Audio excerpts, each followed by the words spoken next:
Bismillahirrahmanirrahim. Assalamualaikum warahmatullahi wabarakatuh.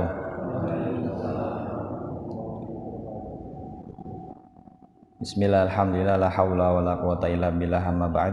Bismillahi masyaallah, la yasukul khaira illallah. Bismillahi masyaallah, la yasrifu sa'a illallah.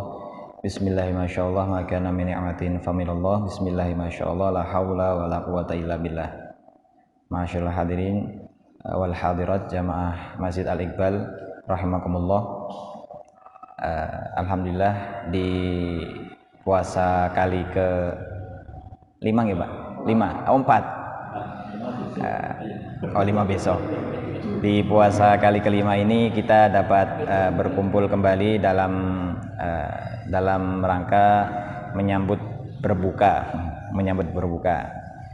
Ini ngabuburit yang syar'i seperti ini Pak.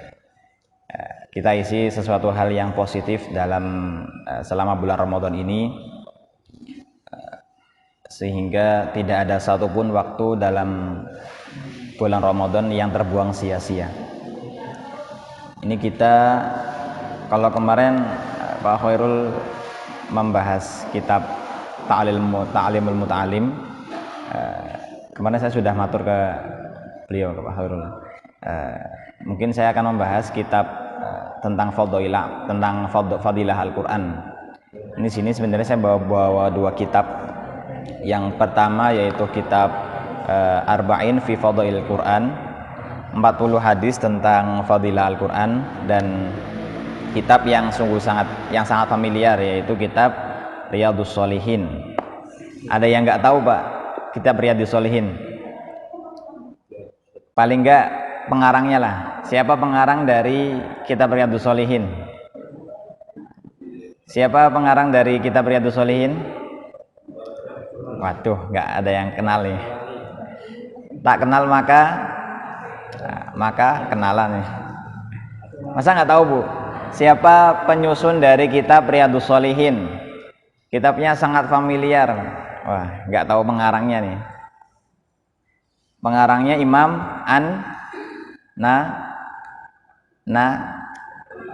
Nawaitu kitab pengarangnya yaitu Imam An-Nawawi Ad-Dimashqi rahimallahu taala. Imam Nawawi itu ada dua, Imam Nawawi Ad-Dimashqi sama Imam Nawawi Al-Bantani. Kalau Imam Nawawi Al-Bantani itu produk kita, anak bangsa. Imam Nawawi Al-Bantani asli Banten beliau, yang dimakamkan di bumi Mekah. Kalau yang kitab ini, kitab Riyadhus Shalihin, yang dikarang oleh Imam Nawawi Ad-Dimashqi dari Damaskus. Beliau usianya hanya 46 tahun dan beliau menjomblo selama sepanjang hayatnya. Jadi nggak menikah. Benar-benar dirinya beliau diwakafkan untuk menuntut ilmu, untuk menyebarkan kebaikan.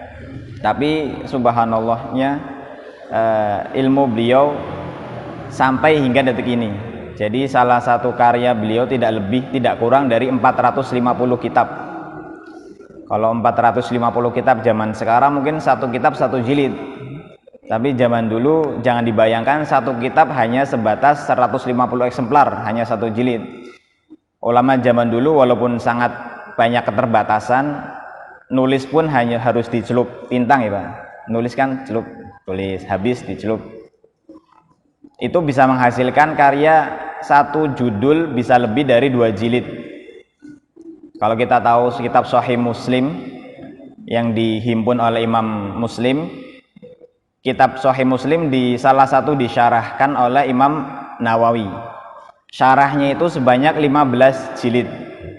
Ada lagi kitab Muhadzab 15 jilid, ada lagi Al-Adhkar, ada lagi kitab Minhajut Thalibin dan sebagainya.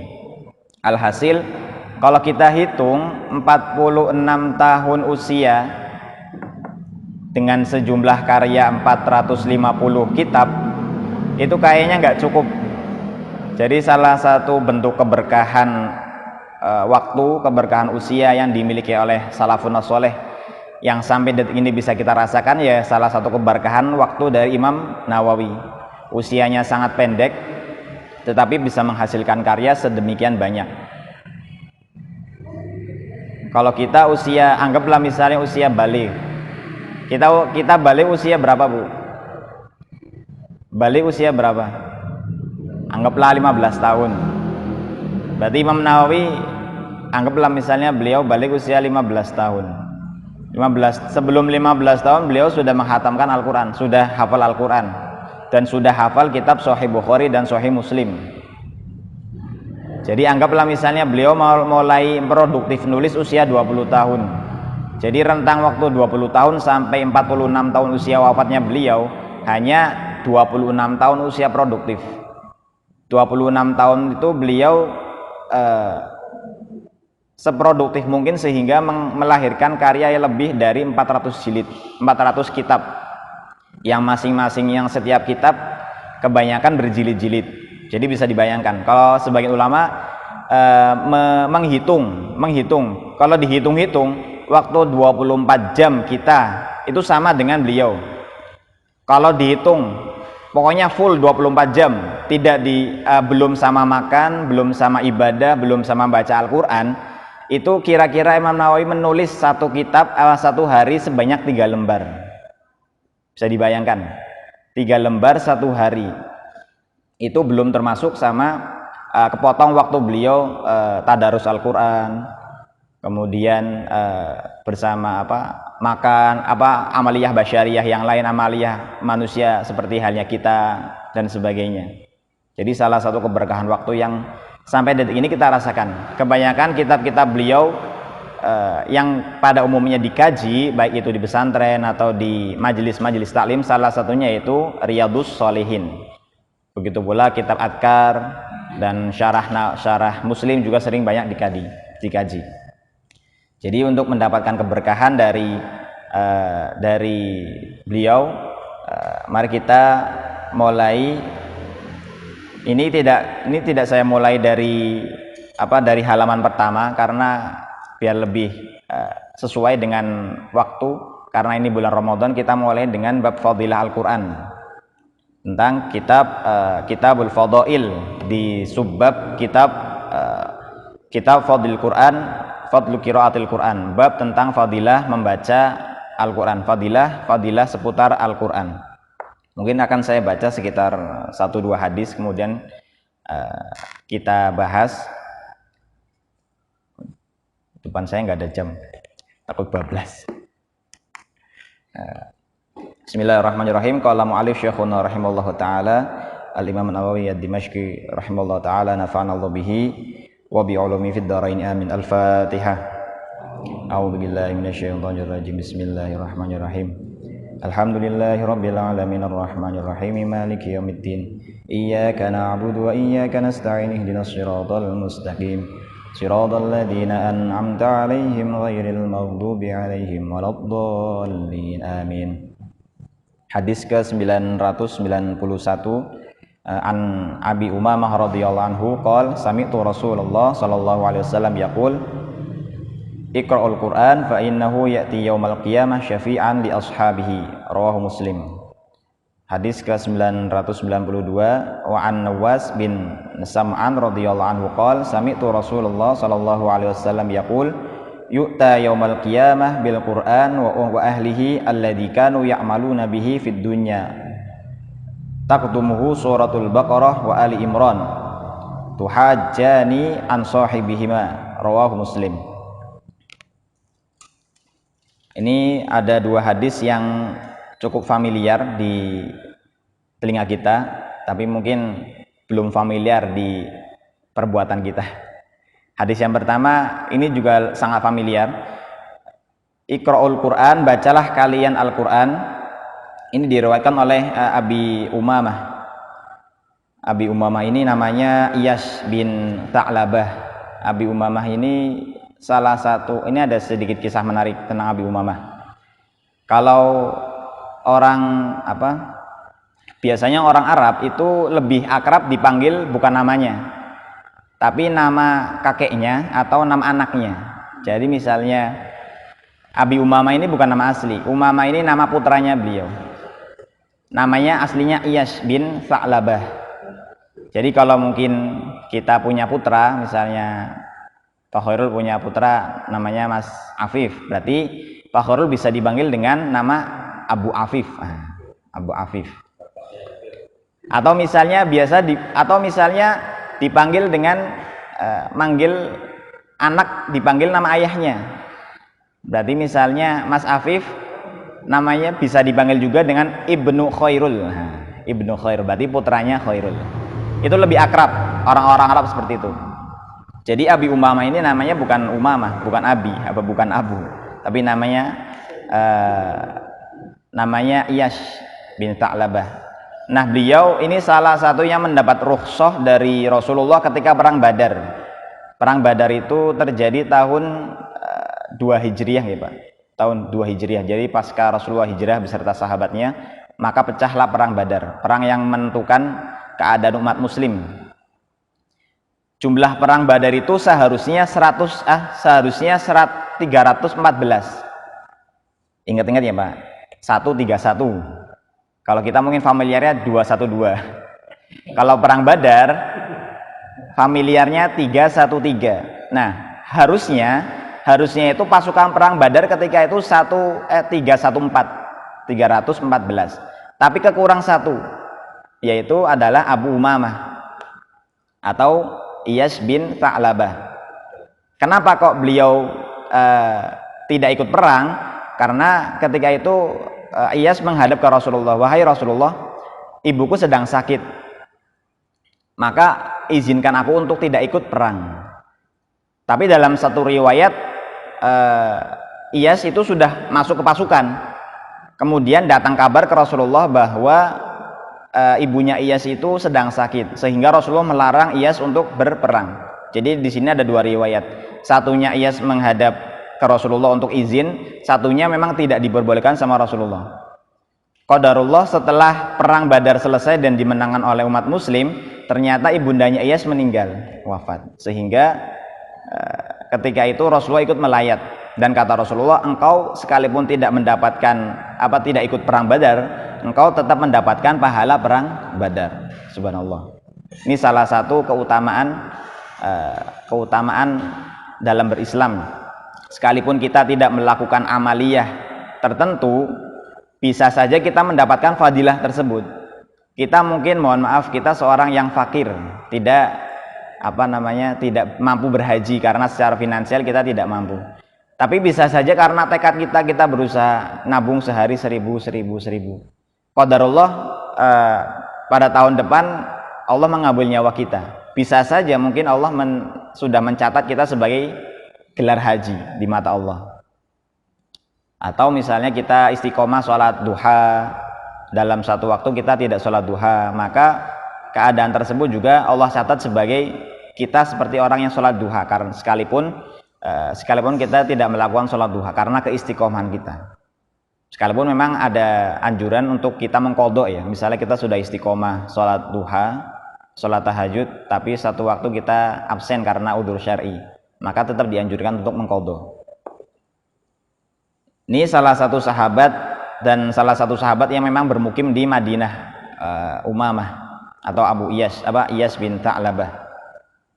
Salah satu hadis yang diriwayatkan Rasulullah adalah hadis yang sangat familiar, yaitu bacalah kalian Al-Quran fa innahu, karena hunya kembali ke Al-Quran, karena Al-Quran itu ya'ti yaumal qiyamah, datang kelak di hari kiamat, syafi'an, sebagai pemberi syafaat. Syafi'an, pemberi syafaat. Untuk siapa? Li ashabihi ay liqari'ihi, bagi pembacanya. Ashabi di sini bukan bagi temannya ya, sekalipun sahib itu teman. Tapi li ashabi di sini yang dimaksud adalah bagi pembacanya. Jadi salah satu bentuk syafaat yang akan kita rasakan, yang akan umat muslim rasakan ketika baik itu di padang mahsyar atau di akhirat nanti pada umumnya, adalah syafaat berbentuk Al-Quran. Syafaat Al-Quran ini kalau kita klasifikasikan ada 2. Jadi syafaat ketika kita berada di barzakh, dan syafaat ketika kita di padang mahsyar.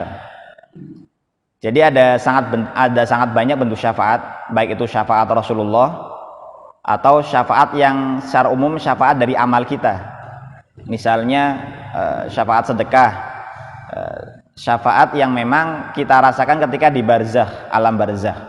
Ada beberapa syafaat yang dapat kita rasakan secara langsung ketika begitu kita meninggal, yaitu syafaat di barzakh. Salah satu syafaat tersebut yaitu Al-Quran. Kita mungkin pernah dengar ketika di madrasah, mungkin guru-guru kita pernah mengatakan bahwa siapa yang sering baca Al-Quran, siapa yang sering bersedekah, maka kuburannya akan terang. Ini salah satu bentuk syafaat. Memang benar, orang yang sering bersedekah di sini bukan hanya bersedekah secara materi, tetapi secara tenaga, secara pikiran juga termasuk sedekah.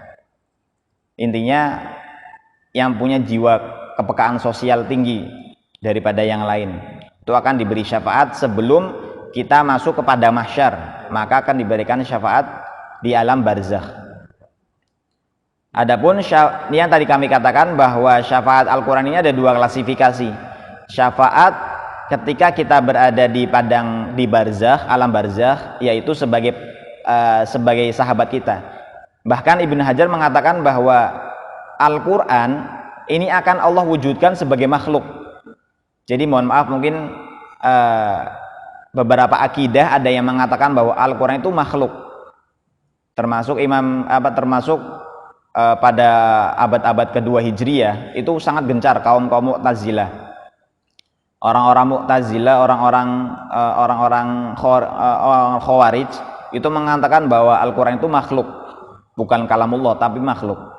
Sehingga konsekuensinya siapa yang mengatakan bahwa Al-Quran itu bukan makhluk, maka akan dibunuh.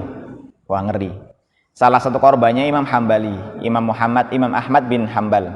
Imam Ahmad bin Hambal itu sangat kekeh karena seorang ahlu sunnah wal jamaah.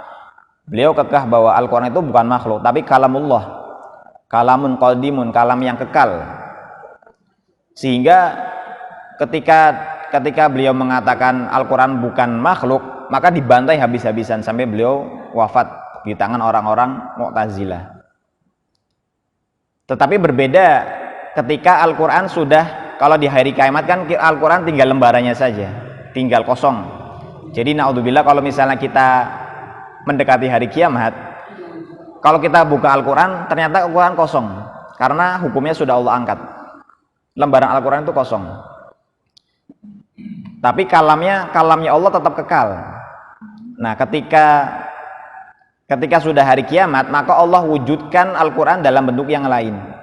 Kalau kata Imam Ibn Hajar, Al-Quran itu akan menjadi makhluk dalam tanda kutip sebagai sahabat kita pertama di barzakh sebagai pemberi syafaat. Entah itu makhluknya seperti apa, wallahu alam. Entah itu cahaya atau apa, intinya kita tidak merasa kesepian di barzakh nanti. Kemudian pembagian yang kedua syafaat Al-Quran adalah syafaat ketika pada mahsyar. Jadi yang disebut oleh Rasulullah syafi'an li ashabihi adalah syafi'an ketika kita berada di padang mahsyar. Karena memang ada syafaat yang memang kita sudah masuk ke naudzubillah neraka. Mungkin sebagian umat muslim ada yang dicuci dulu di neraka misalnya, naudzubillah. Sekalipun kita sudah masuk, sekalipun sebagian umat muslim sudah masuk ke neraka juga bisa mendapatkan syafaat. Nah, tapi dalam hal ini ulama mengatakan bahwa batasan syafaat yang diberikan Al-Quran itu tidak masuk ke batasan akhirat, hanya masuk ke batasan pada mahsyar, karena dikuatkan oleh beberapa hadis, termasuk hadis yang setelah ini akan kita baca. Karena nanti ada bagian syafaat sendiri ketika seorang muslim masuk terlebih dahulu ke neraka. Salah satunya syafaat langsung dari Rasulullah. Mungkin selama hidupnya orang tersebut sangat cinta kepada Rasulullah, tapi dalam suatu keadaan Allah masukkan ke dalam neraka karena mungkin masih banyak kemaksiatan, sehingga Rasulullah masih mencari siapa umatku yang masa di neraka. Dan Rasulullah masuk ke neraka, maksudnya bukan Rasulullah masuk ke neraka bukan merasa panas ya, karena karena panasnya api neraka itu kan kehendak Allah. Kalau orang yang Allah kehendaki tidak panas ya tidak panas.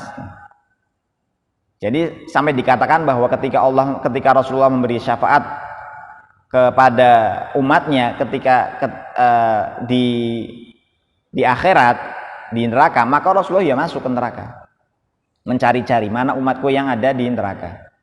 Ya sama seperti ketika Mi'rajnya Rasulullah, beliau jalan-jalan ke neraka. Bukan berarti Rasulullah merasakan panas di neraka, karena neraka sudah diperintahkan oleh Allah, jangan kamu bakar hambaku ini, yaitu Muhammad. Itu kurang lebihnya dialog imajinernya. Lagi pula sepanas-panasnya neraka itu masih kalah panasnya api. Ini salah satu anekdot candaan santri. Sepanas-panasnya api neraka itu masih kalah panasnya api dunia. Bener nggak, Bu? Apa kebalik? Coba, sepanas-panasnya api neraka masih kalah panasan dengan api dunia. Bener nggak? Tapi ini ada candaan. Ya sebenarnya tetap panas api neraka ya, karena neraka berkali lipat panasnya. Tapi ini hanya candaan. Kenapa demikian? Karena sangat panasnya api neraka itu tidak mungkin bisa mematikan manusia, iya toh? Orang yang Allah masukkan ke neraka, apakah dia mati? Ya enggak mati. Orang kafir misalnya, orang kafir masuk ke neraka, Allah siksa dengan sedemikian rupa siksaan, apakah dia mati? Ya enggak mati. Jadi panas-panasnya api neraka enggak bisa mematikan manusia. Kalau kata Allah Subhanahu wa taala kan, kullama nadijat juluduhum baddalnahum juludan ghairuha liyadukul adab, dalam Quran surat Al-Maidah kalau nggak salah. Setiap kali kulitnya itu melepuh, mateng di neraka, baddalnahum juludan ghairuha, maka kami ganti kulitnya dengan kulit yang lain. Jadi hangus kembali lagi, hangus kembali lagi, yaitu sampai bahkan tidak mati, karena kematian itu milik Allah. Berarti masih kalah dengan api dunia. Coba kita masuk ke kebakaran. Kalau nggak mati hebat. Nah itu. Tapi itu hanya candaan aja. Tapi memang benar, ada benarnya bahwa panasnya api neraka ya memang nggak bisa mematikan manusia. Sampai mana nih? Sampai syafaat ya. Jadi sekali lagi ada yang mengatakan ulama bahwa syafaat Al-Quran itu hanya terbatas pada barzakh dan pada mahsyar. Sehingga ketika di padang mahsyar nanti kita yang mungkin, bagi kita yang sering baca Al-Quran di dunia sekalipun itu terbata-bata, maka kelak insya Allah Quran akan mencari kita, entah bagaimana dengan bentuknya seperti apa, intinya akan memberikan syafaat. Kemudian masih ada sedikit waktu, saya bacakan hadis yang kedua. Yu'ta yaumal qiyamah bil Qur'an wa ahlihi alladzi kanu ya'maluna biha. Akan didatangkan kelak di hari kiamat, al-mahsyar, dengan Al-Qur'an, wa ahlihi, dan pembacanya, alladzi kanu ya'maluna biha, yang dimana orang tersebut mengamalkan isi Al-Qur'an. Jadi sekedar membaca saja memang tidak cukup ya Pak. Kita baca memang sekalipun kita tidak tahu maknanya, kita tetap dapat pahala. Tetapi alangkah baiknya di samping kita rajin membaca Al-Quran, juga dibarengi dengan amaliyah-amaliyah yang ada di Al-Quran. Al-Quran mengajarkan untuk mendirikan sholat, ya kita mendirikan sholat. Al-Quran mengajarkan kita untuk berbuat baik, ya kita berbuat baik. Nah jadi hadis yang kedua ini, ketika di padang mahsyar nanti, Al-Quran itu akan datang dan mencari orang yang ketika di dunia dia itu membaca Al-Quran plus mengamalkannya.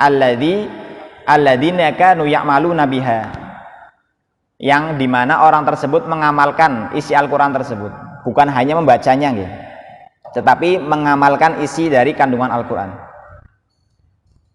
Taqaddamahu suratul Baqarah wa Ali Imran. Kemudian termasuk yang datang yang memberikan syafaat adalah surat Al-Baqarah dan surat Ali Imran. Jadi wallahu alam bagaimana bentuknya, bagaimana, ini bukan tugas kita. Jadi kelak surat Al-Baqarah, kalau kita rajin baca surat Al-Baqarah dan surat Ali Imran, maka dia akan memberikan, kedua surat ini akan memberikan syafaat di hari kiamat nanti. Tuhajjani an sahibihima, dia akan menjadi hujjah, akan menjadi penolong di hari kiamat nanti. Misalnya kita istiqomah baca surat Al-Baqarah atau surat Al-Imran, tapi di sisi lain kita masih jadi ahli maksiat misalnya. Ada beberapa maksiat yang mungkin kita susah untuk kita tinggalkan. Tetapi memang kita rajin baca Al-Quran, termasuk baca surat Al-Baqarah sama Al-Imran. Qadarullah ketika pada mahsyar ternyata dua surat ini mencari kita. Ternyata kita ketika di dunia itu kita selain membaca kedua surat ini, kita juga rajin mengamalkan isi dari kedua surat tersebut. Oleh karena itu yang seharusnya kita dicap oleh Allah ahlun nar, kemudian dijadikan kita sebagai ahlul jannah karena berkat dari dua surat ini. Memang kalau kita runtut fadilah-fadilah surat di Al-Quran, masing-masing surat memiliki keutamaan masing-masing. Dari surat Al-Fatihah sampai surat An-Nas itu memang sudah disabdakan oleh Rasulullah memiliki fadilah tersendiri. Kayak surat Al-Fatihah itu tidak diberikan oleh Nabi, oleh bentuk dari surat Al-Fatihah itu hanya diberikan oleh Rasulullah. Selain dari dan umat-umat terdahulu tidak Allah berikan surat Al-Fatihah. Jadi kata Rasulullah, salah satu keistimewaan diriku yaitu Allah memberikan aku surat Al-Fatihah atau surat Al-Baqarah. Siapa yang membaca Al-Quran, siapa yang membaca Al-Baqarah di rumah, maka setan akan kabur, akan pergi. Atau surat-surat yang lain. Alhasil, nah ini salah satu dari fadilah surat Al-Baqarah dan Ali Imran. Kelak akan memberikan syafaat. Walaupun memang secara umum seluruh dari isi Al-Quran akan memberikan syafaat bagi ashabihi, bagi pembacanya. Tetapi secara khusus ada dua surat di Al-Quran yang memang akan menjadi hujjah ketika di padang mahsyar nanti, yaitu surat Al-Baqarah dan surat Ali Imran. Bahkan dalam riwayat saya baca di kitab Syarah Riyadhus Shalihin yang salah satunya dikarang oleh Imam Ibnu Utsaimin, beliau mengatakan bahwa bukan hanya surat Al-Baqarah dan Al-Imran, tetapi juga An-Nisa. Selama ini kan kita tahu ya, urutan surat Al-Quran kan Al-Fatihah, Al-Baqarah, Al-Imran, An-Nisa, baru Al-Maidah. Ternyata dalam mushaf yang lain, dalam cetakan yang lain, tapi kalau sekarang insya Allah sudah urut. Dalam cetakan mungkin beberapa abad yang lalu, ternyata setelah Al-Baqarah itu bukan Al-Imran, tetapi An-Nisa dulu. Baru tahu ya Pak? Saya juga baru tahu. Al-Baqarah, Al-Fatihah, Al-Baqarah, An-Nisa, baru Al-Imran. Tapi yang lebih utama, yang lebih muktamad, yang lebih rojih, yang lebih kuat pendapatnya adalah Al-Imran dulu, baru An-Nisa. Wallahu a'lam bishawab. Mungkin ini saja yang dapat kami sampaikan, semoga bermanfaat. Buka sekitar berapa menit lagi? Oh, jamnya masih 4 menit lagi. Masih berapa? Nggak ada pertanyaan nggak Bu? Alhamdulillah. Kalau tidak ada, mari kita perbanyak zikir nggak Bu? Ya, seperti biasa kita mulai. Asyhadu an la ilaha illallah, astaghfirullah, nas'alukal jannata wa na'udzubika minan nar. Asyhadu an la ilaha illallah, astaghfirullah, nas'alukal jannata wa na'udzubika minan nar. Asyhadu an la ilaha illallah, nastaghfirullah, nas'alukal jannata wa na'udzubika minan nar. Allahumma innaka 'afuwun tuhibbul 'afwa fa'fu 'anna. Allahumma innaka 'afuwun tuhibbul 'afwa fa'fu 'anna. Allahumma innaka 'afuwun tuhibbul 'afwa fa'fu 'anna. Asyhadu an la ilaha illallah, astaghfirullah, nas'alukal jannata wa na'udzubika minan nar. Asyhadu an la ilaha illallah, astaghfirullah, nas'alukal jannata wa na'udzubika minan nar. أشهد أن لا إله إلا الله أستغفر الله نسألك الجنة ونعوذ بك من النار اللهم إنك عفو